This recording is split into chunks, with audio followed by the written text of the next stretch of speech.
Bonjour à tous, c'est Valérie. J'espère que vous allez bien ce mardi midi. Aujourd'hui, on parle de la servitude. Quand on achète une maison et qu'il y a une servitude, on est quelquefois inquiet. À tort ou à raison, on va regarder tout de suite.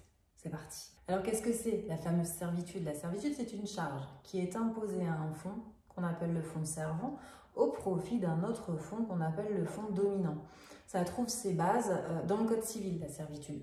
Alors pourquoi il y a des servitudes? Les servitudes, elles sont très souvent nécessaires et imposées par le relief ou par la position des parcelles, l'implantation des lieux. Le but, c'est de régir la situation, de voir exactement ce qui se passe pour qu'une fois que tu sois chez toi, tu puisses jouir paisiblement de ton bien, pas être embêté.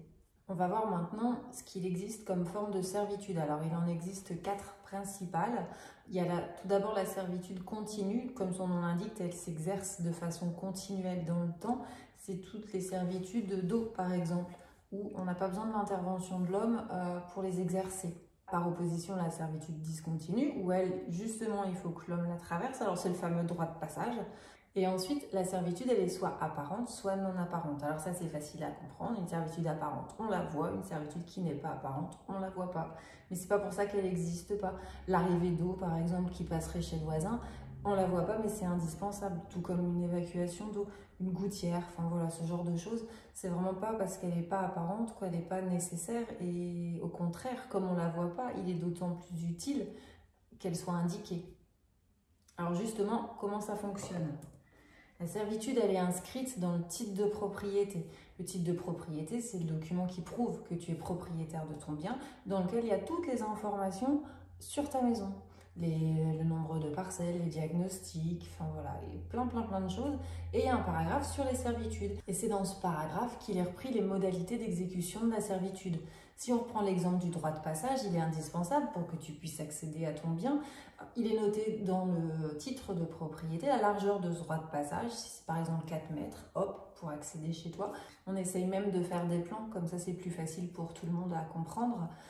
Et il est aussi inscrit la manière dont tu dois utiliser ta servitude. Alors pour le droit de passage, souvent c'est marqué que c'est en tout temps, de jour comme de nuit, et le fait que ce soit un droit de passage. Sur un droit de passage, on ne s'arrête pas, c'est pas un droit pour se garer, c'est un droit de passage, donc ça doit être libre. Il est aussi marqué à qui revient et incombe l'entretien de cette servitude. C'est pareil pour les canalisations, on fait des plans, c'est pareil pour les évacuations de gouttières. Ben voilà, le but c'est vraiment que tout soit inscrit pour que d'une part tu sois pas embêté et puis que tu passes pas ta vie chez le voisin à savoir si tu as le droit de passer par devant chez toi ou alors si tu as le droit d'aller nettoyer ta gouttière qui est de son côté. Le but c'est de vous simplifier la vie, tout simplement.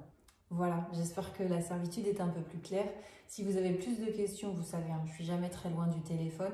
Et je vous souhaite une belle journée. Je vous dis au plaisir de partager avec vous et à bientôt.